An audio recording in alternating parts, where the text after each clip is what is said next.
जय गुरुदेव। ध्यान का समय पूरा हुआ।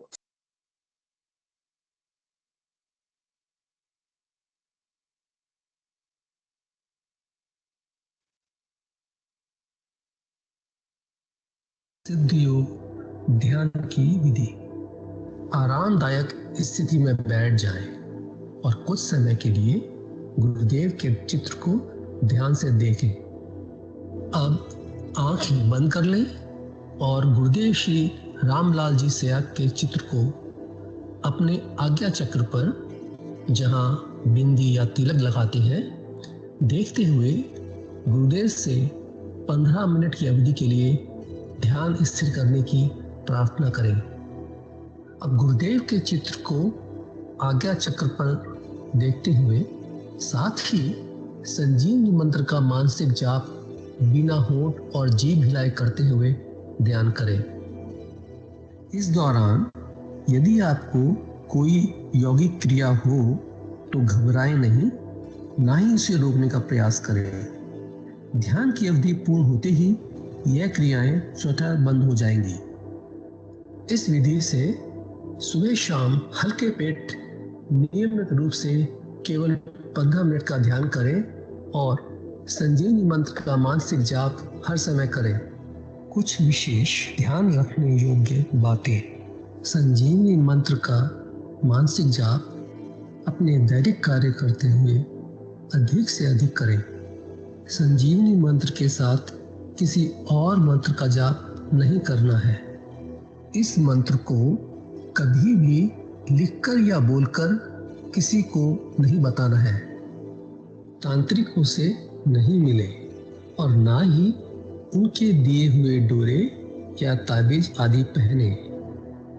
यदि पहना हुआ है तो यह साधना शुरू करने से पहले निकालकर फेंक दें। अब शक्तिपात दीक्षा के लिए गुरुदेव की दिव्य वाणी में संजीवनी मंत्र ध्यान से सुनिए और उसके पश्चात 15 मिनट ध्यान करें। आप भी जो है ना, जो मैं मंत्र बताऊंगा उसको बोल कर या इशारे से किसी को नहीं बताओगे। रैदास ने कहा ना, अब कैसे छूटे नाम रट लगी। किसकी लगी नाम रट? राम की लगी, कृष्ण की लगी, ये रोक लगी हुई थी गुरुओं के। और उसका मानसिक जप करना, समझे? वो मंत्र बताओ दो, एक बीज मंत्र है वो। अब बरगद का पेड़ का बीज राई के दाने जितना होता है, किलोमीटर में फैलेगा, उसका होता है एक शब्द क्लीन शब्द क्या आधा ला में मिला हुआ बड़ी की मात्रा और बिंदी, उसका उच्चारण होगा क्लीन गा। गा की ध्वनि निकलेगी पीछे। आप अंग बोलो, यहां स्ट्रोक लगता है, अंग बोलो। कभी मनी मैंने बोल के देखो, अंग बोलो तो यहां स्ट्रोक लगता है। तो इसमें क्लिंग बार बार आएगा। अब वो लय नहीं बनती क्लिंग एक में, तो हमारे ऋषियों ने इसको जपने का तरीका बताया। Cling Krishna cling, cling Krishna cling. क्री लगनी चाहिए, क्रय नहीं क्री। एक ही मात्रा नहीं लगेगी तो राधा तत्व शामिल नहीं होगा, और राधा बिना कृष्ण आधा। तो ये इसमें राधा और कृष्ण का मंत्र है। राधा तत्व है सांसारिक सुख दे दी, कृष्ण मोक्ष देगा।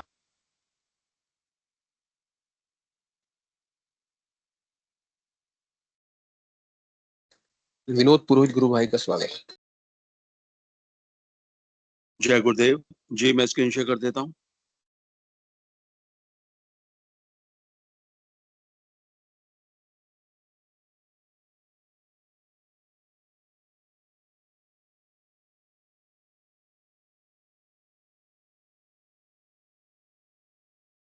जय गुरुदेव।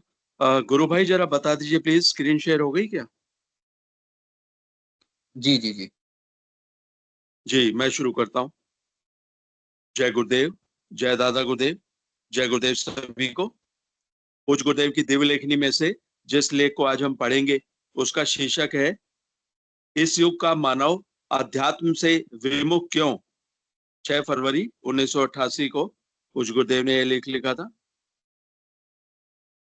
गुरुदेव लिखते हैं, इस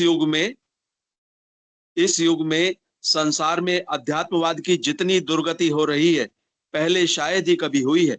विचित्र विचित्र प्रकार के प्रकृति विरोधी आचरणों पर चलना आज के अध्यात्मवादी सफलता का प्रतीक मानते हैं। कंचन और कामिनी की जो दुर्दशा इस युग के अध्यात्मवादी कर रहे हैं वह बड़ी अजीब बात है। जगत जननी नारी का अध्यात्म विरोधी ऐसा भयंकर रूप प्रदर्शित किया जाता है जिसे देखकर शर्म से सिर झुक जाता है।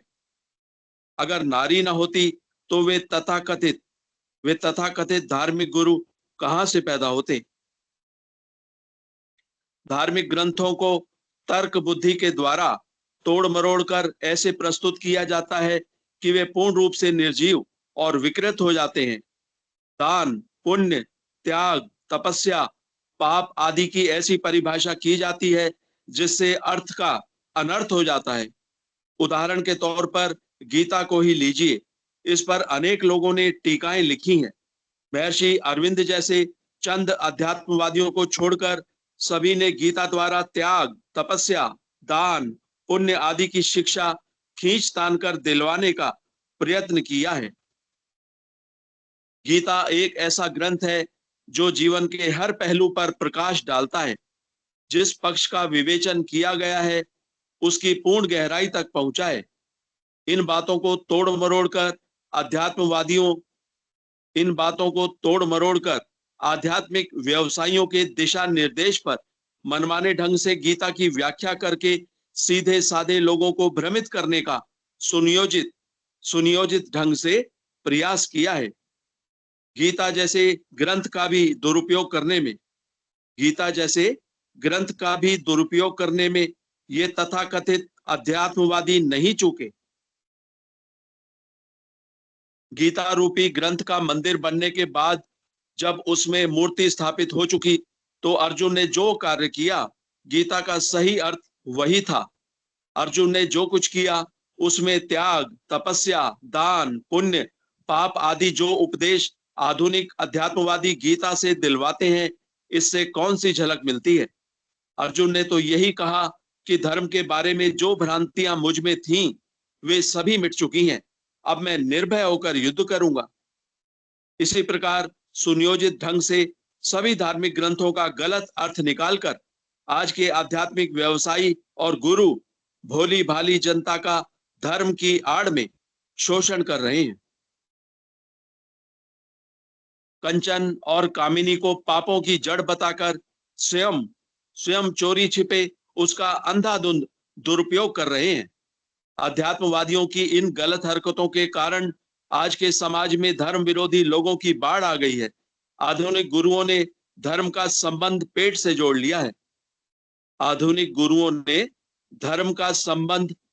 जोड़ लिया है। ये इनके इन प्रकारेण अर्थात हर प्रकार से धर्म की आड़ में आर्थिक शोषण के नए नए तरीके अपनाकर लोगों को धर्म से विमुख कर रहे हैं।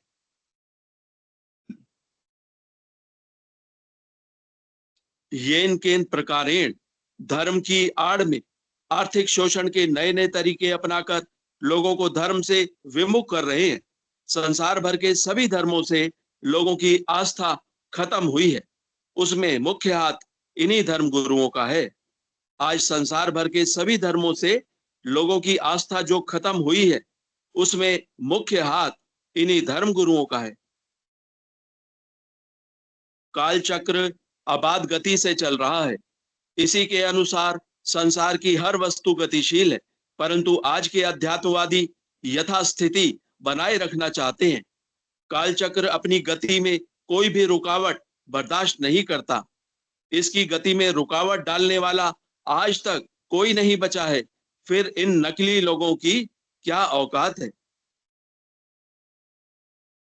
इस युग का बुद्धिजीवी और तर्कशील मनुष्य हर काम का परिणाम चाहता है। अब इस युग का मानव केवल शब्द जाल और अंधविश्वास से भ्रमित होने को तैयार नहीं है। अब इस युग का मानव केवल शब्द जाल और अंधविश्वास से भ्रमित होने को तैयार नहीं है। वह परिणाम के बिना कुछ भी मानने को तैयार नहीं है। यही कारण है इस युग के प्रवचनों और कथाओं में अधिकतर वे ही स्त्री पुरुष नजर आते हैं जो अपने जीवन के आखिरी हिस्से में पहुंच चुके हैं। मृत्यु उन्हें सामने खड़ी नजर आती है।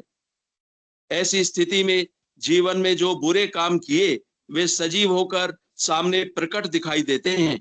अपनी ही इस भयानक आकृति से भयभीत ये लोग क्या आराधना करेंगे? ईश्वर के पास जाने से तो हर प्रकार का भय दूर भाग जाता है। ईश्वर के पास जाने से तो हर प्रकार का भय दूर भाग जाता है।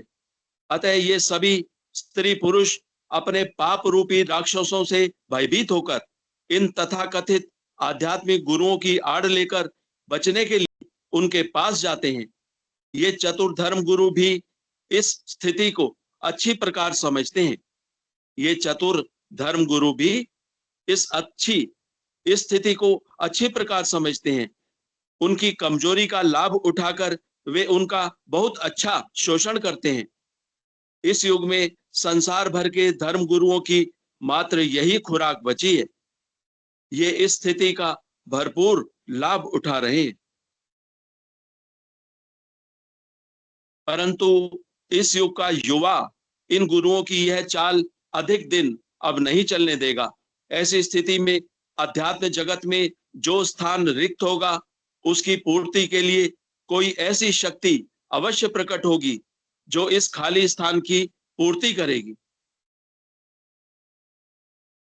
परंतु इस युग का युवा इन गुरुओं की यह चाल अधिक दिन अब नहीं चलने देगा। ऐसी स्थिति में अध्यात्म जगत में जो स्थान रिक्त होगा उसकी पूर्ति के लिए कोई ऐसी शक्ति अवश्य प्रकट होगी जो इस खाली स्थान की पूर्ति करेगी। इस प्रकार इन यथास्थितिवादी नकली गुरुओं का अंत होकर शुद्ध और सात्विक आध्यात्मिक शक्ति का उदय होगा। यह सब कुछ कालचक्र के प्रभाव से होगा जिससे ना आज तक कोई बचा है और ना आगे बचेगा। श्री अरविंद जैसे अनेक सात्विक संतों की भविष्यवाणी कभी गलत नहीं हो सकती। श्री अरविंद जैसे अनेक सात्विक संतों की भविष्यवाणी कभी गलत नहीं हो सकती। श्री अरविंद के अनुसार वह अति मानसिक देव अवतार ले चुका है। अतः संसार में अंधकार का अंत बहुत निकट है। श्री अरविंद संसार में हर प्रकार की उन्नति में युवा शक्ति का ही मुख्य योगदान रहता है।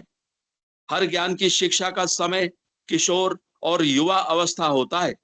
अतः भौतिक विद्या के साथ साथ आध्यात्मिक विद्या का भी अध्ययन इसी उम्र में होना चाहिए। हमारे शास्त्र बताते हैं प्राचीन काल में ऐसा ही होता था, परंतु इस युग में अध्यात्मवाद के लोप होने के कारण इस पक्ष की शिक्षा बंद हो गई। इस युग में अध्यात्मवाद के लोप होने के कारण इस पक्ष की शिक्षा बंद हो गई। इस प्रकार भौतिक विज्ञान तो अपनी उन्नति के शिखर पर पहुंच गया, परंतु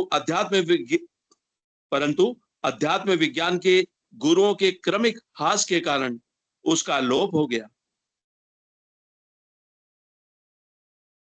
भौतिक सत्ता पर जब तक आध्यात्मिक सत्ता का अंकुश नहीं लगता, भौतिक विज्ञान का उपयोग सुख और शांति के लिए नहीं किया जा सकता। भौतिक सत्ता पर जब तक आध्यात्मिक सत्ता का अंकुश नहीं लगता, भौतिक विज्ञान का उपयोग सुख और शांति के लिए नहीं किया जा सकता। यही कारण है संसार भर के भौतिक रूप से उन्नत देश इस शक्ति का उपयोग मानव जाति के संहार के रूप में कर रहे हैं। श्री अरविंद ने कहा है, संसार भौतिक विज्ञान के क्षेत्र में अपनी उन्नति के शिखर पर पहुंच चुका है। अब अध्यात्म विज्ञान की उन्नति का नंबर है। एशिया जगत हृदय की शांति का रखवाला है। वह उठ रहा है। वह दिन अब दूर नहीं जब एशिया संसार की भौतिक शक्तियों को अपनी आध्यात्मिक शक्तियों के अधीन करके संसार में सुख शांति का राज्य स्थापित करेगा। इस काम में भारत की मुख्य भूमिका होगी। इस काम में भारत की भूमिका मुख्य होगी। इस प्रकार भौतिक और आध्यात्मिक सत्ता के सहयोग से धरा पर स्वर्ग उतर आवेगा। इस प्रकार भौतिक और आध्यात्मिक सत्ता के सहयोग से धरती पर स्वर्ग उतर आएगा। जय गुरुदेव। जय गुरुदेव। जय दादा गुरुदेव। जय गुरुदेव सभी को।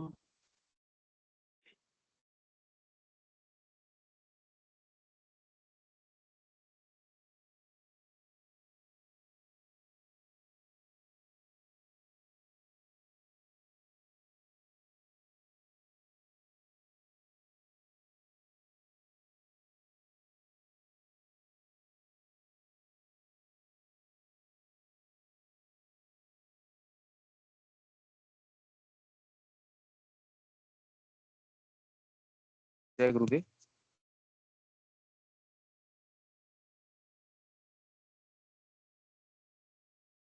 जय गुरुदेव, मेरी आवाज आ रही है? जी आ रही है। गुरु ब्रह्मा गुरु विष्णु गुरु देवो महेश्वरा गुरु साक्षात परम ब्रह्म तस्मै श्री गुरुवे नमः। जय गुरुदेव की जय। दादा दादा गुरुदेव की जय। जय गुरुदेव की कृपा से चलने वाले इस सामूहिक ध्यान गुरु चर्चा और एक्सपीरियंस शेयरिंग के सेशन पर सभी गुरु भाइयों गुरु बहनों का स्वागत है। हमारा ये प्रोग्राम गुरुदेव की कृपा से प्रतिदिन चलता है, जिसमें हम लोग ध्यान करते हैं और साथ ही साथ गुरु चर्चा करते हैं। हम लोग जब शिष्य हो जाते हैं तो हमारा एक ही जीवन का उद्देश्य होता है कि गुरु की पूजा करना, गुरु की चर्चा करना, गुरु की प्रशंसा करना, क्योंकि गुरु के माध्यम से हम उस परम तत्व तक पहुंचते हैं। हमारी यात्रा पूर्ण होती है। हमारी आत्मा की जो जर्नी है वो पूर्ण होती है केवल और केवल गुरुदेव बोलते हैं जब गुरु दीक्षा देते हैं तभी उसका दूसरा जन्म होता है। वैसे तो हमारे भौतिक जगत में माता पिता रहते हैं, लेकिन गुरु की दीक्षा होने के बाद ही हम लोग द्विज बनते हैं। एक द्विज का कॉन्सेप्ट पहले हम लोग शास्त्रों में पढ़े थे, लेकिन उतना अधिक से समझ में आता नहीं था। द्विज दोबारा जन्म लेना, इसको बोलते हैं दोबारा जन्म लेना। इसी वियोग में आप आइए, तब पता चलेगा दोबारा जन्म लेना किसको बोलते हैं। दोबारा जन्म लेना सिद्ध योग में, हमारा जो सिद्ध योग है कुंडलिनी जागरण का योग है। गुरुदेव की आवाज जैसे ही हमारे कानों में पड़ती है, मंत्र दीक्षा मंत्र के माध्यम से, और उसी समय हुई हुई कुंडली शक्ति जागृत हो जाती है और हमारा आज्ञा चक्र खुल जाता है, और उसके माध्यम से ही हमारा दोबारा जन्म होता है। जो सोई हुई कुंडली शक्ति जब जागृत होती है, और वही कुंडली शक्ति हमारे शरीर में योग कराती है, प्रोवाइडेड हम लोग कितना अधिक से अधिक मंत्र जाप करते हैं और हमारा भाव गुरुदेव के प्रति कितना प्रेम से भरा हो। जितना अधिक हमारा भाव गुरु में रहता है, उतने तीव्र गति से कुंडली शक्ति आगे बढ़ती है और हमारी यात्रा पूरी कराती है। चलिए, कोई भी गुरु भाई और गुरु बहन इस सिद्ध योग के विषय में गुरुदेव के जीवन में आने से क्या परिवर्तन होगा उस पर अगर बोलना चाहे या कोई अनुभूति शेयर करना चाहे तो स्वागत है। कृपया अपना हैंड रेज करें। इस योग में हमारा कुछ करना नहीं है, केवल मंत्र जाप करना है और 2 बार ध्यान करना है। भगवान श्री कल की कृपा से ये कलयुग के मनुष्य के लिए वरदान है ये योग। गुरुदेव ऋषि अरविंद का उदाहरण देते हैं, ऋषि अरविंद का रेफरेंस देते हैं। ऋषि अरविंद से मैं भी पर्सनली बहुत इम्प्रेस था हूँ। मैं गुरुदेव के जीवन में आने के पहले ऋषि अरविंद की पुस्तकों को पढ़ा हूँ, लेकिन ऋषि अरविंद की पुस्तकें बड़ी मैंने उच्च लेवल की चेतना से लिखे आ रहता था, तो इतना समझ में आना मुश्किल था। गुरुदेव के जीवन में आने से पहले मैं ऋषि अरविंद के मैंने फॉर्चुनेटली एक प्रकृति का नियम बोलिए या पूर्वाभास हुई है, तो मैं ऋषि अरविंद का जो आश्रम है पांडिचेरी वहां पर भी गया था। ऋषि अरविंद का पुस्तक आप पढ़ेंगे तो 1-2 लाइन में ऐसा मैंने लगता है कि मैंने जब पढ़ते हैं तो मैंने ऋषि अरविंद का एक लाइन याद आता है, जब तक उस परमात्मा को जब तक तुमने नहीं देखा है तब तक आप इस मृत्यु को ही जीवन समझ के रखे हो। हाँ, अंधकार को ही प्रकाश समझ के रखे हो। जिस दिन उस परमात्मा को तुम देखोगे, जिस दिन तुम्हारा आत्म साक्षात्कार होगा, उस दिन तुम्हें अपनी सारी धारणाएं चेंज करनी होगी। हाँ, दिव्य दिव्य बातें हैं। ऋषि अरविंद महायोगी थे। हाँ, ऋषि अरविंद के बारे में मैंने मैंने बहुत बड़े विद्वान, प्रकांड विद्वान है। और उनका लेवल इतना हाई, जैसे कुंडली शक्ति ऑटोमेटिक योग कराती है, वैसे ही उनका जो पुस्तक लिखा हुआ है सब मैंने दिव्य चेतना कुंडली शक्ति के माध्यम से ऑटोमेटिक लिखा गया है। इतनी हाई लेवल ऑफ इंग्लिश से लिखा गया है। मैंने और साथ ही साथ ऋषि अरविंद का इतना प्रभाव, पांडिचेरी आश्रम में रहते थे तो आश्रम में कभी कभी ऐसा होता था कि मैंने भयानक समुद्र के किनारे तो मैंने आश्रम है, भयानक तूफान आ रहा था। लेकिन इतना उनका योग बल था कि वो जिस कमरे में रहते थे सब खिड़की दरवाजा खुला रहता था, लेकिन हिम्मत है कि मैंने बारिश का एक बूंद उसके रूम में प्रवेश कर गया। इतना योग बल रहता था। उत्तर पाड़ा स्पीच का गुरुदेव रेफरेंस देते हैं ऋषि अरविंद के बारे में।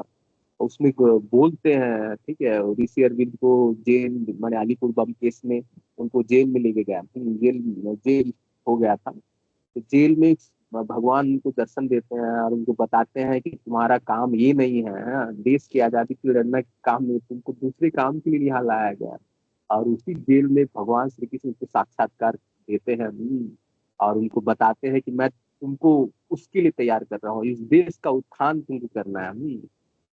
तो फिर उसके बाद ऋषि अरविंद बहुत साधना करते हैं, बहुत उच्च लेवल के योगी थे तो उतना कठोर साधना ऋषि अरविंद कर पाते हैं।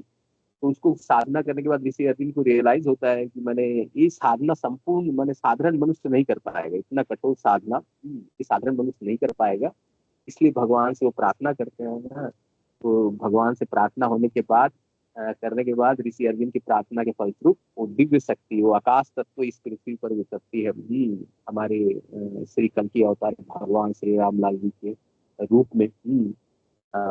तब जाके इतना सहज हो जाता है, जो योग को करने के लिए, जो कुंडली शक्ति के जागरण के लिए, जो नाम कुमारी के लिए, जो नाद को सुनने के लिए, जो आनंद, जो स्थिति चाहिए, जो तपस्या चाहिए, वो गुरुदेव की कृपा से वो कुंडली से वो आकाश तत्व जब इस पृथ्वी को उतर जाती है और गुरुदेव को जो प्रकार की सिद्धि हो जाती है तो उसके फलस्वरूप वो सहज ही हो रहा है और हम लोग उसका लाभ ले रहे हैं। लाभ ले रहे हैं इन द सेंस शरीर का सब रोग दूर होते हैं। कुंडली शक्ति योग जब करवाती है तो रोग ऑटोमेटिक दूर होती है। इसका हम लोग के जीवन में भी उदाहरण है, हम लोग स्वयं उदाहरण है। हम लोग के जीवन में शरीर में बहुत सारे रोग होते हैं।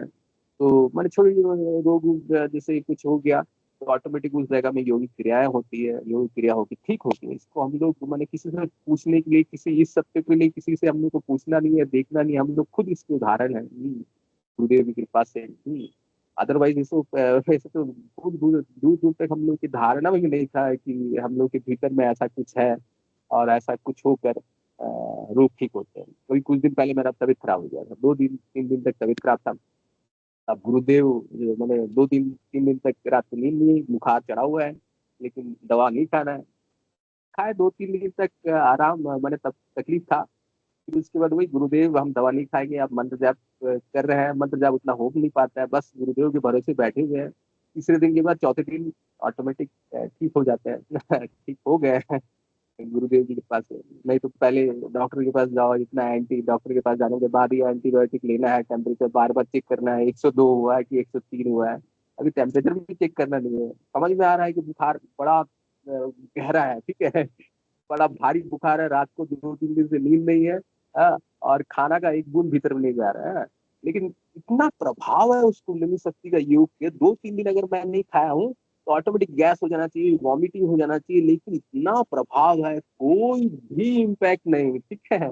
और खाली भरोसा थोड़ा सा रखना चाहिए। 3 दिन के बाद मेरा भी मैंने मन डगमगा रहा था, डगमगा रहा था, गुरुदेव प्लीज डॉक्टर के पास ना जाना पड़े। गुरुदेव सुनते हैं, लास्ट में वो जो पुकार है भीतर से, जब हम लोग रो के तो गुरुदेव को बोलते हैं, गुरुदेव प्लीज मेरी रक्षा करो। ठीक है, तो वो पुकार बहुत इंपॉर्टेंट होता है। और मैंने और कहीं आप पुकार कीजिए उतना रिस्पांस नहीं मिलेगा। लास्ट में जो आप गुरुदेव के पास बैठ के जब रोते हैं ठीक है, तो गुरुदेव एकदम तत्क्षणात मैंने करते हैं उपाय एकदम। मैंने मेरा अपना का खुद का, मैं 2 3 बार गुरुदेव के पास जब रोता हूँ तब जाके रिजल्ट मिलता है। इतना मैंने असंभव चीज भी गुरुदेव कर देते हैं। तो ऐसा ही प्रताप है। गुरुदेव की कृपा से हम लोगों को कभी भी मैंने डॉक्टर के पास जाना ना पड़े। और कई कई जिस जहाँ जहाँ जरूरत है गुरुदेव खुद ही ले जाते हैं, ऐसा भी कोई बात नहीं है।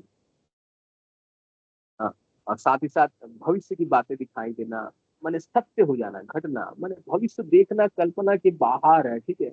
ऐसा भीतर से जवाब मिलता है ना, ठीक है, एकदम एग्जैक्ट वही सही हो जाता है। हाँ, लेकिन उसको मैंने इतने सारे विचारों के बीच में उसको खोजना, उसको एक्से मैंने समझना बहुत मुश्किल होता है। लेकिन कुछ कुछ से घटना जब घटती है ना, भीतर से जो निकला हुआ है वो एग्जैक्ट वही चीज होता है, तब मजा आ जाता है क्या।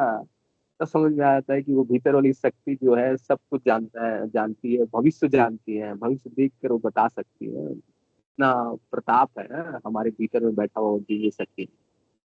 ये केवल और केवल गुरुदेव की कृपा के माध्यम से हो रहा है। गुरुदेव संपूर्ण मानव जगत का दिव्य रूपांतरण करने के निकले हैं, इसलिए ऐसा संभव हो पा रहा है। मेरे लिए संभव हो रहा है, जो भी जो गुरु भाई और गुरु बहन जुड़े हुए हैं उन लोगों के लिए संभव हो पा रहा है। केवल और केवल कारण केवल गुरुदेव है।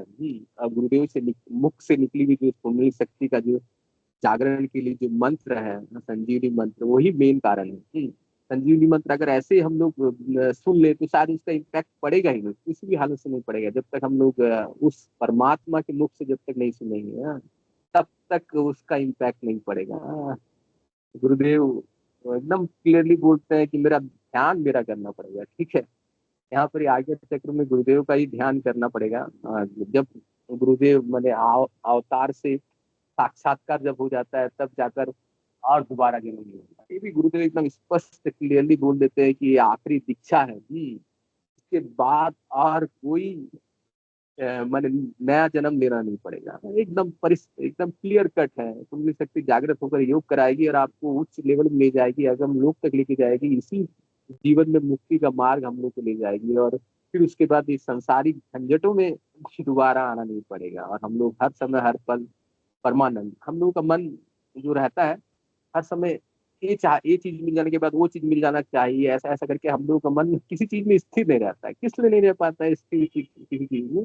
क्योंकि मन एकमात्र परमात्मा से मिलकर ही स्थिर हो पाएगा। केवल और केवल हमारे सिद्ध योग के माध्यम से प्रैक्टिकल हो रहा है।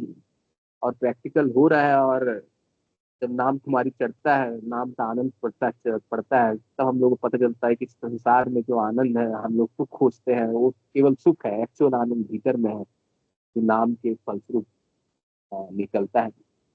चलिए, बहुत सारे गुरु भाई और गुरु बहन जुड़े हुए हैं, सभी से स्वागत है। कुछ ना कुछ आइए बोलिए गुरुदेव के बारे में। कृपया हैंड रेस कीजिए। सुरेश शर्मा गुरु भाई जी जुड़े हुए हैं। सुरेश शर्मा गुरु भाई जी, आइए गुरुदेव के विषय में कुछ बोलिए। गुरु एक्चुअली हम लोग तो जब गुरुदेव सा शरीर में थे नहीं, नहीं थे, तो हम लोग शरीर में थे, तब हम लोग उनसे जुड़े नहीं थे। तो ये हम लोग का बड़ा एक तो भीतर में क्षोभ रहता है। हाँ, इसलिए हम लोग सुनना चाहते हैं कि जो पुराने गुरु भाई जो गुरुदेव के पास रहे हैं, ठीक है, उनका अनुभव हम लोग सुनना चाहते हैं।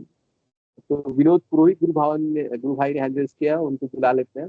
और साथ ही साथ सूर्य शर्मा गुरु भाई जी कुछ बोलिए गुरुदेव के बारे में। जय गुरुदेव। विनोद पुरोहित गुरु भाई जी, जय गुरुदेव। जय गुरुदेव गुरु भाई। गुरु भाई, मैं तो एक छोटी सी अनुभूति सुनाना चाह रहा था, पढ़ना चाह रहा था। इनफैक्ट अगर कोई जब तक हैंड रेज नहीं कर रहा तो मैं पढ़ देता हूँ। छोटी सी है, बहुत अच्छी अनुभूति है। जय गुरुदेव। तो मैं स्क्रीन शेयर कर देता हूँ।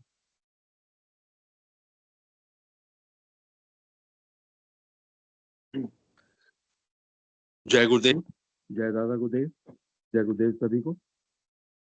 ये चंद्र प्रकाश मोदी गुरु भाई हैं, इनकी बहुत ही दिव्य अनुभूति है। गुरुदेव की कृपा से पुत्र रतन की प्राप्ति। पता है चंद्र प्रकाश मोदी, महावीर नगर, विस्तार योजना, कोटा, राजस्थान। गुरु भाई लिखते हैं, मैंने सोचा भी नहीं था कि इस जीवन में ऐसे गुरु मिलेंगे जो कि ईश्वर अवतार के रूप में होंगे, कल की अवतार के रूप में होंगे। ऐसे परम सदगुरुदेव को कोटि कोटि प्रणाम करता हूं। इससे पहले मुझे आध्यात्मिकता में रुचि थी, ध्यान भी करता था, पूजा पाठ भी करता था। एक बार मैंने एक किताब में कुंडलिनी के बारे में पढ़ा कि इसके जागरण होने से व्यक्ति नर से नारायण बन सकता है। लेकिन लेकिन यह किसी समर्थ गुरु के सानिध्य में ही संभव हो सकता है। इसी प्रकार जीवन चलता गया। एक दिन ऐसा स्वर्णिम अवसर आया और मेरा भाग्योदय हो गया। हमारे घर के पास एक दुकान है जहां राजकुमार खंडेलवाल जी ने मुझे अंदर बुलाकर इस दर्शन की जानकारी दी तथा एक पर्चा दिया कि यह गुरुदेव हैं। इनके चित्र से ध्यान करने पर जीवन की समस्त समस्याओं का अंत हो जाता है। तो मैंने उनके बताए अनुसार घर पर ध्यान किया तो मुझे अच्छा लगने लगा। दिन प्रतिदिन एक आनंद महसूस होने लगा। मुझे लगा कि मुझे मेरी मंजिल मिल गई। मेरी शादी हुए लगभग 3 वर्ष हो चुके हैं, परंतु मेरे कोई संतान नहीं हुई थी। इसके लिए परेशान था। घर परिवार भी इसके लिए चिंता करते थे।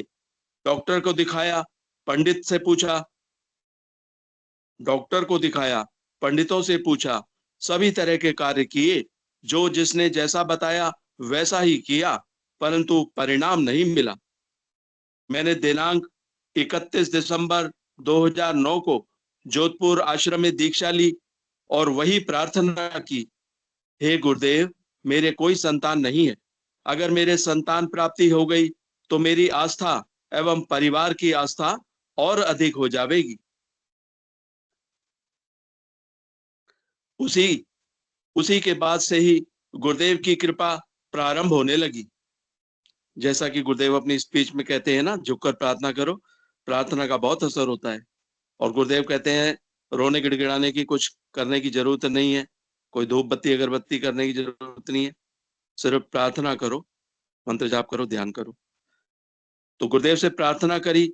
उसी के बाद से गुरुदेव की कृपा प्रारंभ होने लगी तथा उसके ठीक 9वें महीने बाद मेरे पुत्र रतन की प्राप्ति हुई।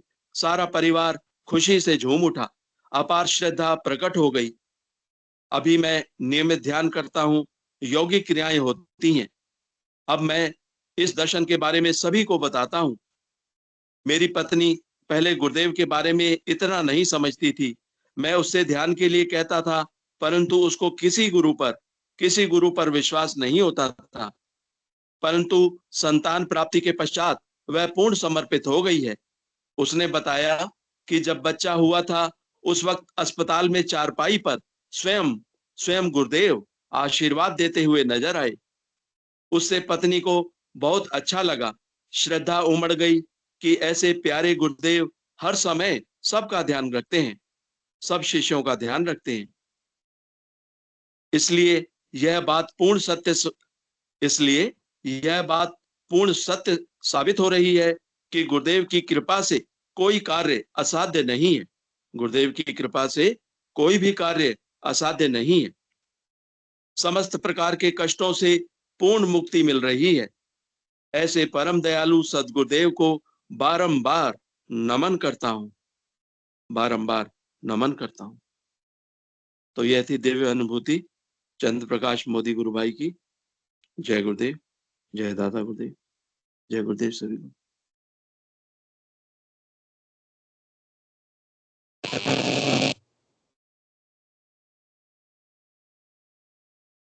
जय गुरुदेव, जय दादा गुरुदेव। चलिए, कोई भी गुरु भाई या गुरु बहन हैंड रेज करें, अपनी बातें रखें। जय गुरुदेव।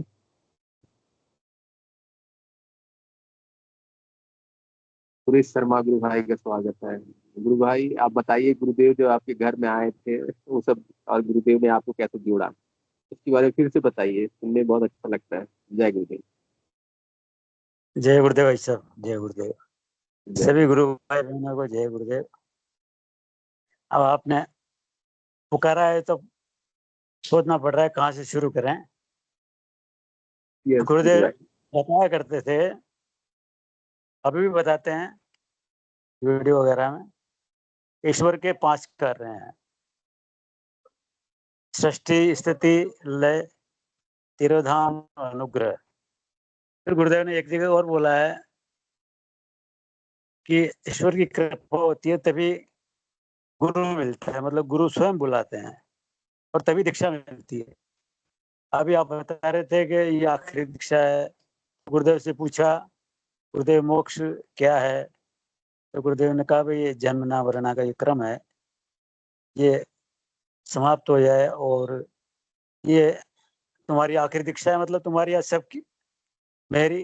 तो गुरुदेव तुम्हारी भी नहीं बोलते, गुरुदेव बोलते हैं कि ये आखिरी दीक्षा है।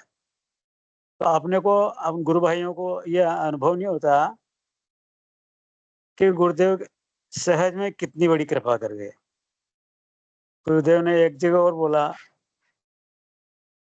कि कुंडलिनी का जागरण और आज्ञा चक्र का खुलना दोनों साथ साथ होते हैं। तो जिस दिन गुरुदेव ने दीक्षा दी, उसी दिन अपनी कुंडलिनी जागृत हो गई और आज्ञा चक्र भी खुल गया। चाहे ये महसूस नहीं हो, कोई क्रिया नहीं हो, कोई अनुभूति नहीं हो, पर अपने को ये विश्वास कर लेना चाहिए कि उसी दिन गुरुदेव ने अपने आज्ञा चक्र खोल दिया। अब वो जो अनुभूतियां हैं आज्ञा चक्र के द्वारा, वो कब गुरुदेव कराएंगे कब नहीं कराएंगे, वो बात की बात है। अब गुरुदेव कहा करते थे कि ये शरीर 5 तत्वों से बना है और विज्ञान तक तो जो है वो हो गया।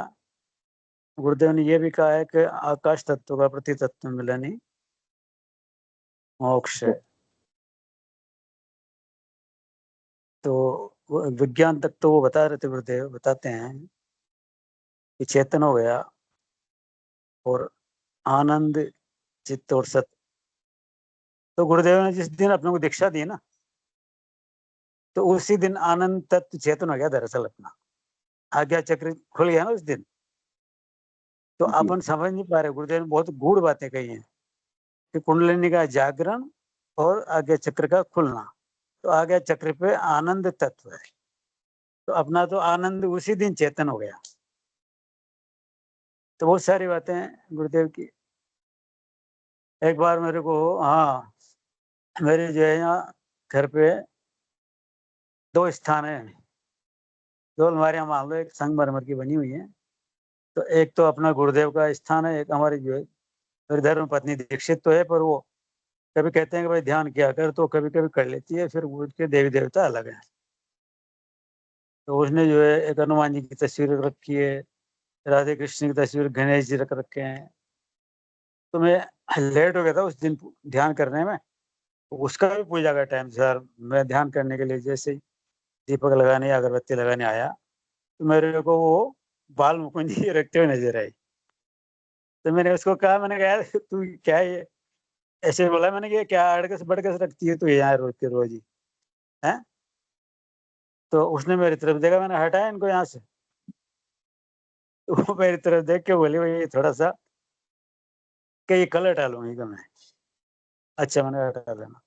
अब रात को नींद आई तो सपने में वो भगवान बाल मुकुंद जी मेरे स्वप्न में आते हैं, बोलते हैं बिल्कुल वही बाल रूप कि मत हटाना मेरे को, तू यहीं रखना, मेरे को मत हटाना। तो गिड़गिड़ा रहे हैं बाल मुकुंद जी, और मैं जो है मेरी आंखों में आंसू आ रहे हैं। अब मैं उनको बोल रहा हूँ कि नहीं हटाऊंगा, नहीं हटाऊंगा आपको, आप यही रहना। सुबह में मेरी जब उनसे 4 आंखें हुई, छोटे से बाल मुकुंद जी हैं बिल्कुल, तो उनकी आंखें से उसके पत्थर की आंखें रहती हैं उनके, चीनी की रहती हुई। तो जैसे भगवान से 4 आंखें हुई, मेरे को उस समय रोना आ गया कि मैंने आपको वैसे ही हटाने की कोशिश करी, आप तो यहीं विराजे रहो। और फिर मेरी पत्नी को भी मुझे ये मानना पड़ा कि भले ही किसी की पूजा करती है, दीक्षित है, उसी का असर है कि भगवान के इसके ऊपर प्रेम है। गुरुदेव ने जो है, अपने मानते हैं ना, गुरुदेव ने दीक्षा दे दी, ये नहीं हुआ वो नहीं हुआ। मेरे अभी कमर से पैर तक एक दर्द हो गया था, 10-12 दिन तक वो दर्द रहा। तो कहीं अपने गुरु भाई मिलते थे, आश्रम से फोन आते थे, क्या होना, कोई गुरु भाई आते थे, मेरे कार में बैठा के ले जाते, मेरे से कार भी नहीं चल रही थी। तो अलग अलग सलाहें दे रहे थे कि यार आप फलां डॉक्टर को दिखा लो, ऑर्थोपेडिक का है, वो न्यूरो का है। तो मैंने कहा क्या करेंगे, को एक्सरे करेंगे, एमआरआई करेंगे। तो मैंने फिर उसके बाद क्या करेंगे, तो उसके बाद तो कोई ऑपरेशन करेंगे। मैंने कहा ऑपरेशन सक्सेस रेट क्या है?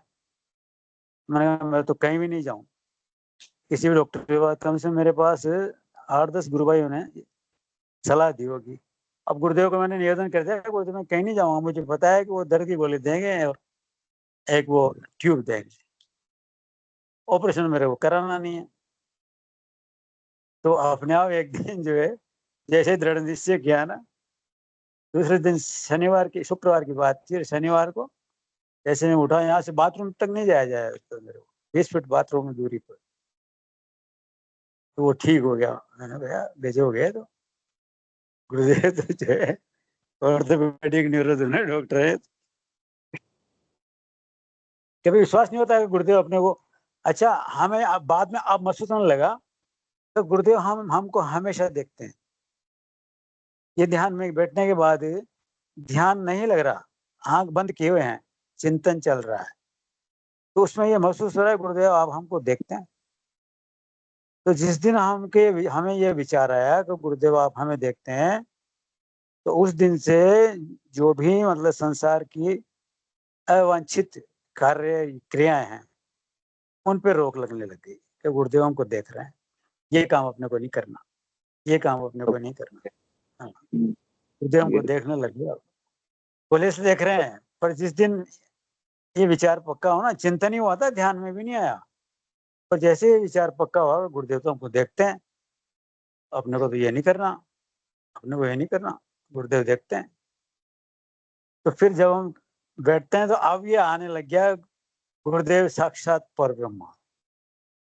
तो जैसे एक बार बोलते हैं गुरुदेव साक्षात परब्रह्म, बार बार बोलने की इच्छा होती है, गुरुदेव आप तो साक्षात परब्रह्म है। हमको तो पता ही नहीं था कि आप परब्रह्म है, हमने माना ही नहीं। नहीं, जब तक अपने को महसूस नहीं हो, अपन नहीं माने, ज्यादा ध्यान मतलब इसके नियमित, हाँ दोनों टाइम ध्यान नहीं करें, नियमित नाम जप नहीं करें, और चिंतन भी इसमें एक मायने रखता है। जैसे गुरुदेव की वीडियो सुनते हैं अपन, तो उनमें अलग अलग चीजें आती हैं, वो लाइनें अपने को अगर याद रहे ना, और उन पे या मन ही मन डिस्कशन होने लग गया, तो उसका भी बहुत प्रभाव पड़ता है मन पे, ध्यान पे। अब गुरुदेव को मैं 14 साल तक मैंने ये नहीं समझा, गुरुदेव ने स्वयं बुलाया मेरे को, मुझे ये पता ही नहीं है गुरुदेव ने स्वयं बुलाया है। आप सब लोगों को गुरुदेव ने बुलाया है, क्योंकि गुरुदेव ने कहा है ना कि जो वो अनुग्रह है ना, वो ईश्वर की पांचों कार्य है, ईश्वर उस कार्य को करता है तब आपको गुरु बुलाते हैं, गुरु के माध्यम से ईश्वर बुलाते हैं। तो आपको उसी दिन ईश्वर ने सबसे बड़ा जो लास्ट कार्य है उसका उसी दिन कर दिया, कि आपके ऊपर बहुत बड़ी कृपा कर दी। और वो कहते हैं ना मोक्ष मूलम गुरु कृपा, तो वो कृपा तो उसी दिन हो गई, आपका मोक्ष तो उसी दिन तय हो गया जिस दिन गुरुदेव ने ये बोला कि तुम्हारी आखिरी आखिरी दीक्षा है। अब अपने को सोचना है, अब तो केवल यही सोचना है कि हमारा मोक्ष हो गया। अब गुरुदेव, हाँ, मोक्ष मूलम गुरु कृपा, और एक वो है ना मंत्र मूलम गुरु वाक्य।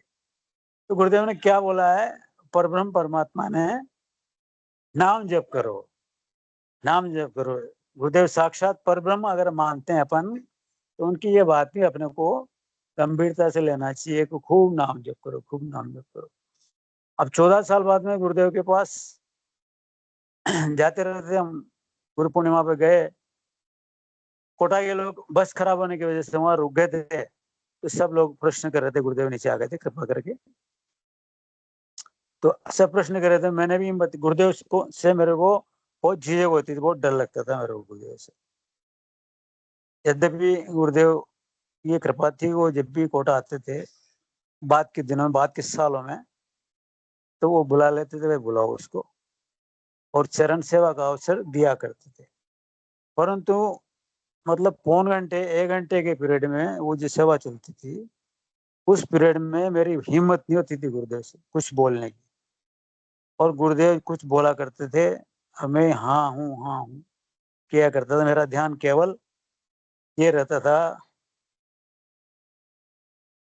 कि गुरुदेव की चरण सेवा में कोई कमी नहीं रह जाए। गुरुदेव का शरीर बहुत बलिष्ठ था, तो हमारी भी उस समय उम्र मतलब 36-37 साल की होगी, 32 साल की उम्र में हम दीक्षा ले ली थी, तो बहुत जोर से दबाया करते थे। तो गुरुदेव ये नहीं बोलते थे कि धीरे दबा, और उधर ही ध्यान रहता था हमेशा। तो गुरुदेव से हमें डर लगता था एक तरह से, तो वो हिम्मत करके हमने पूछ लिया, गुरुदेव मेरे को तो 14 साल हो गए, मेरे को तो क्या योग क्रियाएं होती थी। अब जैसे आप लोगों को अभी किसी को 1 साल हुआ है, किसी को 2 साल, किसी को 3 महीने, आप लोगों को तो बहुत अच्छी अनुभूतियां हो रही है। मेरे को 18 अप्रैल 1993 दीक्षा ली और 1 अप्रैल 1994 को तो मेरे को कुछ नहीं हुआ, 5 महीने लगभग। तो हमको तो शक होने लग गया था कि क्या है यार। फिर गुरुदेव ने कृपा करी, 1 अप्रैल 1994 को पहली क्रिया हुई। तो भी आप जैसे आप लोगों को जैसी अनुभूतियां होती है ना बहुत अच्छी, वैसी अनुभूतियां हमको 14 साल तक नहीं हुई। तो गुरुदेव साहब ने प्रार्थना करी, वैसे पूछा और पूछ रहे थे तो हम भी खड़े हो गए जी, हिम्मत करके। गुरुदेव मेरे को 14 इतना ही बोला था, गुरुदेव सब समझ गए क्या बोलने जा रहा है। तो गुरुदेव ने जोर से डांट के बोला, तेरे को बुलाया किसने था यहाँ? तो मैं तो हाथ जोड़ के चक्कर में पड़ गया। गुरुदेव क्या हुआ? तू तो वहां निकल के जा रहा था ना कोटा में गीता भवन के आगे, तब मैं समझा कि आपने बुलाया था। हाथ जोड़ के बैठ गया। तो ये इसलिए बात बोल रहा हूँ, मैं इसलिए नहीं बोल रहा हूँ कि गुरुदेव से इस तरह से वार्तालाप हुआ करता था। मैं इसलिए बोल रहा हूँ कि वही कृपा आप लोगों के ऊपर है, आपको भी गुरुदेव ने बुलाया है और आपको भी गुरुदेव ने दीक्षा दी है। तो किसी को अगर कोई मतलब शंका हो या कोई बीमारी हो गई हो, अच्छा मैं एक निवेदन और करना चाहता हूँ कि इस जीवन में मेरे दीक्षा लेने के बाद परिवार में मतलब एक डेथ भी हुई भतीजे की कोरोना में, तो भी मेरे को गुरुदेव ने धैर्य नहीं खोने दिया और उसके 12-13 दिन तक मतलब नाम जप चलता रहा। मेरा बहुत प्रिय था वो, भाई जैसे थे हम। इसके बाद मेरा जो है एक छोटा-सा कार्य कर लिया मैंने व्यवसाय संबंधी, उसमें 40 लाख रुपए वैसे ही चले गए, सन 2021 में, 20-21 में। तो ये कुछ दिन के लिए होता है, 5-7 दिन के लिए, बाकी फिर गुरुदेव जो है मुक्त कर देते हैं चिंता से। तो गुरुदेव का भरोसा रहेगा ना, जो कर रहे हैं सब गुरुदेव कर रहे हैं और जो कर रहे हैं अच्छा कर रहे हैं। परमात्मा कभी, हम तो उसके यंत्र हैं, हम क्या हैं? हम कुछ भी नहीं है। ये हम तो उसके खिलौने हैं, बनाए उन्होंने हैं, उनकी मर्जी पड़ेगी जैसे करेंगे। तो टाइम हो गया भाई साहब, तो इतना ही मैं इतना विराम करना चाहता हूँ। जय गुरुदेव, जय सबको जय गुरुदेव। जय गुरुदेव, जय गुरुदेव। बड़ा दिव्य आनंद आया। अब बात करते करते लगता है कि गुरुदेव आ गए, पास में बैठे हैं, गुरुदेव की यादें में हम लोग खो जाते हैं। बड़ा आनंद आया। प्रभु की जय हो। मनोरमा गुरु बहन का स्वागत है। जय गुरुदेव, गुरुदेव। जय गुरुदेव गुरु भाई, सभी को बहुत जय बहुत जय गुरुदेव। सुरेश जी गुरु भाई की बात सुनकर मेरे भी थोड़ा बोलने का मन कर रहा है कि ये जो बोल रहे हैं, एक तो गुरु शिष्य को चुनता है, शिष्य के बस की बात नहीं कि वो उसे खोज ले। और गुरु जो है ईश्वर का सगुण साकार रूप होता है। ये चीज मतलब मैंने बहुत प्रैक्टिकली जानी है। अब कल की एक छोटी सी घटना बताऊं गुरु भाई कि कल भी मैं कोटा गई थी और मैं मतलब 6 बजे से लगभग हमारे जो रोड है मतलब घाटे वाला रोड है, नीचे खाई है, तो उस रास्ते पे एक ट्रोला पलट गया, मतलब वो रोड जाम हो गया, इधर उधर मतलब 2-3 घंटे तक का जाम लग गया, वहां नेटवर्क भी नहीं है। तो मतलब आप देखिए कि गुरुदेव मतलब ऐसे तो मैं सोचू तो भाई मेरे को कौन लेने आएगा, मैं क्या करूंगी, मैं रोक के मतलब मेरा मतलब मैं सोचती मेरे प्राण निकल जाए, लेकिन एक क्षण के लिए भी मतलब कोई विचार ही नहीं है। मतलब गुरुदेव किस तरह से साथ रहते हैं, मतलब उसको एक्सप्लेन करना बहुत मुश्किल बात है। और पिछले 2 दिन से मतलब गुरुदेव ने जैसे मेरे को मतलब उस चीज से निकाल दिया। मैं वो फील कर रही हूँ कि जैसे मेरे हस्बैंड का मुझे कोई मतलब विचार आता ही नहीं है। जैसे पहले जैसे लेते रहते थे ना, पहले जैसे लाइफ एकदम गुरुदेव और हम, भाई जैसे ये बोले ना हम तो गुरुदेव के बनाए हुए खिलौने हैं, जैसे वो रखना चाहे वैसे ही हम रहे। तो इनकी मर्जी को मतलब हम अगर स्वीकार कर लेंगे तो दुख भी मतलब वो सहज में ही उस मतलब उस पीड़ा से गुरुदेव बाहर निकाल देते हैं। मतलब मैं 2 दिन से मतलब इतना अच्छा फील कर रही हूँ अपने आप को कि उस दर्द से गुरुदेव ने जैसे मुझे निकाल लिया हो। मतलब ना तो दुख है, ना रोना है, मतलब कुछ भी नहीं है। कुछ अजीब सी स्थिति है। तो गुरुदेव मतलब अब देखिए मैं किसी के सामने भी नहीं रोती, मैं सिर्फ इनके सामने रोती हूँ। जब मुझे लगता है ना कि नहीं, कभी मैं बहुत रोती हूँ, कभी मेरे आंसू नहीं आते, तो अंदर अजीब सा दर्द सा रहता है। तो किसी के सामने नहीं, सिर्फ इनके सामने। कोई यूँ कह भी नहीं सकता कि हाँ, ये बंदा जो मतलब इसके साथ कुछ हुआ भी है। तो गुरुदेव मतलब शब्द नहीं है कि उसको कैसे बयाँ करें। और 2 दिन से नाम जप भी गुरु भाई इतना अच्छा हो रहा है और इतना ध्यान लग रहा है, वो पहले जैसे प्रकाश दिखते थे वैसे दिख रहे हैं। यूँ लगता है जैसे गुरुदेव ने इस तूफान से काफ़ी हद तक बाहर निकाल लिया हो। तो हम तो गुरुदेव के खिलौने हैं, इनके बनाए हुए, जैसे ये रखना चाहे उस चीज़ को हम एक्सेप्ट कर लें। और मतलब जैसे ध्यान और नाम जप से भी ज़्यादा मैं मानती हूँ कि समर्पण, अगर हमने इनको सौंप दिया पूर्ण रूप से, मैं देखो वो जो मैं उसको एक्सप्लेन नहीं कर सकती, लेकिन 1 साल पहले गुरुदेव ने जब वो जो उन्होंने अनुभूति कराई थी ना, उस दिन गुरुदेव आए थे, गुरु भाई मैंने बताया था। मतलब गुरुदेव उस बेड पे बैठने की जगह नहीं थी, कोने पे मतलब थोड़ा-सा टिक नहीं जाते अपन कि नहीं गिर जाएँ, सीट पे भी कभी अपने को सीट नहीं मिलती कि ट्रेन में 4 लोग बैठे, ज़रा-सी जगह पे हम टिक जाएँ। ऐसे गुरुदेव टिके हुए थे और गुरुदेव की आँखों से इतने आँसू निकल रहे थे, मतलब जिसको मतलब निकल ही नहीं सकते वो तो। जैसे अपन बाल्टी से पानी ढोलते हैं ना, एक वो मैंने देखा और गुरुदेव आए थे। तो गुरुदेव को ये चीज़ सब कुछ पता थी, हमें नहीं पता थी। वो तकलीफ मैंने तभी देख ली। अभी तो सिर्फ़ उस चीज़ को फेस किया आमने-सामने। तो ये तो ऐसी शक्ति है जिसकी मतलब गुरुदेव ने खुद ने भी कहा है कि सिद्ध योग तो मतलब इसकी व्याख्या करना किसी के बस की बात नहीं है। तो जी, अभी मतलब मुझे लग रहा है कि गुरुदेव ने मुझे काफ़ी हद तक मतलब बाहर निकाल दिया है, मतलब बहुत अच्छा फ़ील हो रहा है। और सभी मैं गुरु भाई-बहनों से ये भी कहना चाहूँगी कि ये सेशन खाली सुनने के लिए नहीं है। सभी अपने अनुभव साझा करें तो इसमें आनंद आएगा। जैसे पहले हम लोग बस खाली सुनते रहते हैं, ऐसा नहीं होता है। जो अनुभव आपको जितना भी हो सब साझा करें, क्योंकि यहाँ कोई हम कथा प्रवचन थोड़ी कर रहे हैं। हमारे जीवन में जो भी व्यक्तिगत घटना घट रही है वो हम यहाँ बताते हैं गुरुदेव का अनुभव। भाई कृष्ण ने तो सिर्फ एक गीता लिखी है, भगवान कृष्ण। अब ये गुरुदेव तो गीता को हमारे अंदर उतार रहे हैं, उस चीज़ को हमें समझा रहे हैं, प्रैक्टिकल लाइफ में वो घटनाएँ घट रही है, निष्काम कर्म योग। वे क्या लाए थे, क्या ले जाओगे? सिर्फ एक ईश्वर का नाम ही आपके साथ जाएगा। तो सभी लोग मतलब पार्टिसिपेट करें तो अच्छा लगेगा, बड़ा शाम का समय थोड़ा अच्छा हो जाता है अगर गुरुदेव की चर्चा सुनते हैं तो। जय गुरुदेव गुरु भाई, बस इतना ही बोलना था। बहुत सुंदर, बहुत दिव्य। और जैसे कि मैंने संसार में सबसे बड़ा दुःख जो होता है जब अपना बहुत प्रिय खो जाता है, उस दुःख को बर्दाश्त करने का क्षमता मैंने गुरुदेव से आने के पहले बहुत मुश्किल था। मैं पूरे दावे के साथ कह सकता हूँ कि गुरुदेव के आने के पहले बहुत मुश्किल था। गुरुदेव के आने के बाद हम लोग को ये जो संजीवनी मंत्र मिला है, ये प्रत्येक इंसान को, इस पृथ्वी लोक में जो भी इंसान है जिसके अपने सगे संबंधी है, ये गुरुदेव से मिलाना बहुत ज़रूरी है। जब अपने लोग बिछड़ते हैं, छोड़ के चले जाते हैं, उस समय केवल और केवल एक गुरुदेव का ही प्रताप है, उनका संजीवनी मंत्र का प्रताप है, उनकी करुणा का प्रताप होगा जो आपको उस तकलीफ को बर्दाश्त करने का हिम्मत देता है। और गुरुदेव हिम्मत देंगे, एकदम प्रैक्टिकली देते हैं। जैसे रामायण का एक प्रसंग मैं टानना चाहता हूँ। बाली का मृत्यु हो जाता है, हाँ, तो उनकी पत्नी जो रहती है तारा, वो रोने लग जाती है, रो रो के बेहाल हो जाती है। भगवान राम पहुंचते हैं, पहुंच के वहां पर एक तो लाइन बोलते हैं, दीनम ज्ञान हरि लीनी माया। हाँ, माने जस्ट उनका प्रेजेंस होने के साथ भगवान देखते हैं उसको विलाप करते हुए, भगवान माया को कंट्रोल करते हैं, टानते हैं अपनी तरफ, हाँ, और उसको ज्ञान देते हैं। जस्ट क्षण मात्र में उसका पूरा माने जो तकलीफ दुख है ना, सब खत्म हो जाता है। वैसा ही प्रताप लेके भगवान हमारे कल की भगवान है, ठीक है। बस उसकी आवाज हमारे कानों में जानी चाहिए, उनके शरण में जाके मंत्र जाप करना पड़ेगा, रोना पड़ेगा। आपका जो तकलीफ है उसको एकदम, माया को ऐसे, माया के कारण ही हम लोग को तकलीफ होता है, वो माया को ऐसे करके टान लेते हैं। जब टान लेते हैं तो बस ठीक है, फिर उसके बाद आपको दुख का एहसास नहीं होगा। और फिर उसके बाद और एक प्रसंग मैं रामायण से बोलना चाहता हूँ। जैसे कि आवाज में कितना परमात्मा का आवाज में कितना दम रहता है, हाँ?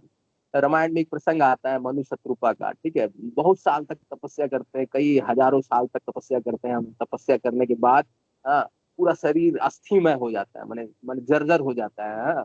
ब्रह्मा विष्णु कई बार आते हैं वरदान देने के लिए, बोलते हैं कि नहीं, हमको वरदान नहीं चाहिए, हमको चाहिए वरदान उस परमात्मा जिससे चाहिए, जो परम सत्ता है, जो सर्वत्र व्याप्त है, उससे कम में मैं मानूंगा नहीं, ठीक है। आप लोग जाइए, हाँ। जब इतना प्रेम देखता है वो परमात्मा, ठीक है, तो वो फिर उसके बाद आकाशवाणी होता है। जैसे आकाशवाणी होता है, जस्ट वो कान में आवाज जाता है, मृतक जियावनी गिरा सुहाई, श्रवण रंध्र हुई उर्जवाई। माने खाली आवाज जाने का प्रताप है, हृष्ट पुष्ट तन भय सुआए, मान हुआ भई भवन पे आए। माने इमीडिएटली पूरा शरीर हिष्ट पुष्ट हो जाता है कि जैसे कि अभी मैंने राजमहल से बाहर निकल के आया हूँ। इतना प्रताप है परमात्मा की आवाज में। वही प्रताप लेके गुरुदेव हैं, गुरुदेव साक्षात वही प्रताप लेके हैं। बस उसको गुरुदेव जैसे सुरेश शर्मा जी गुरुदेव साक्षात परम ब्रह्म मान के जब सुनते हैं तब सब चीज संभव है। ठीक है, कोई चीज असंभव नहीं है। 7-10 दिन से पैरों में दर्द था, जस्ट एक बार उसकी इच्छा होने मात्र में ठीक हो जाएगा। ठीक है, इतना प्रताप है। चलिए सेशन का समय हो चुका है, बहुत सुलभ से रहा। जय हो कल की भगवान की जय। हिंगू जी गुरु भाई का स्वागत है। हिंगू जी गुरु भाई अगर है तो, अरे किसी विनोद पुरोहित गुरु भाई की चलिए आज तो कोई नहीं है लग रहा सेशन का समापन करने के लिए। हिंगू जी गुरु भाई, जय गुरुदेव गुरु भाई। मैं बोलिए। सेशन गुरुदेव के श्री चरणों में समर्पित करने नहीं आया, वो तो आप ही कर दीजिएगा। लेकिन मनोरमा गुरु बहन ने अभी जो एक बात बोली थी, तो मनोरमा गुरु बहन ने बोला कि गुरुदेव दिखाई दिए और वो बैठे हुए थे और आंखों से आंसू बह रहे थे, गुरुदेव रो रहे थे। तो वो बात जो है सुन के मैं भी कमरे में बैठा हुआ था, गुरुदेव की फोटो सामने दिखाई दे रही थी, तो मेरे भी आंखों में आंसू आ गए सोच के कि गुरुदेव जो है कितने दयालु हैं। अगर शिष्यों पे जरा भी कोई कष्ट आता है प्रारब्धवश, तो कितने गुरुदेव दयालु हैं कि वो उस कष्ट को भी गुरुदेव जो है खुद महसूस करते हैं, खुद रोने लगते हैं।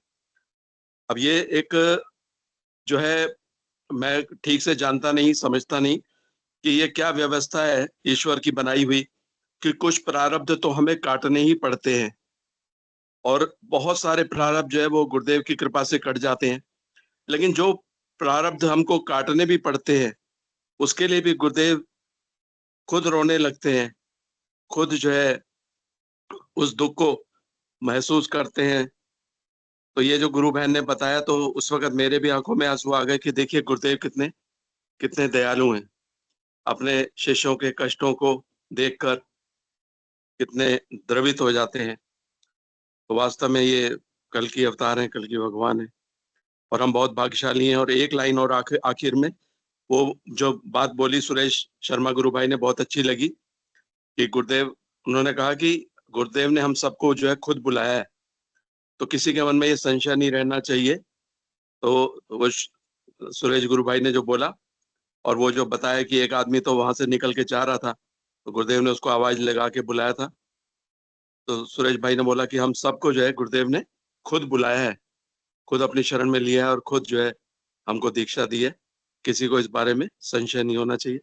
तो ये बातें सुरेश शर्मा की बहुत अच्छी लगी। मुझे तो लग रहा था वो थोड़ी देर और बोलते रहे, लेकिन चलो शायद आज नहीं, आप उनको फिर बुलाइएगा मंच पे, वो फिर अपनी बाकी बातें, क्योंकि गुरुदेव की बहुत अच्छी अच्छी यादें उनके पास हैं, वो हम हमारे साथ साझा करेंगे तो बड़ा आनंद आएगा। जय गुरुदेव। जय गुरुदेव। चलिए हिंगू जी गुरु भाई आया है कि नहीं देख लेते हैं एक बार। जय गुरुदेव। चलिए कोई बात नहीं। चलिए गुरुदेव की दिव्य चेतना जगत में सिद्ध हो, जगत व्यापी हो और जगत के कल्याण के लिए हो। जय गुरुदेव। सभी को बोलिए प्रेम से कल के अवतार की जय हो। जय हो। जय श्री कल की जय गुरुदेव। जय श्री दादा जय श्री कल की जय श्री दादा गुरु। जय श्री कल। अभी इधर जय गुरुदेव। तीन ले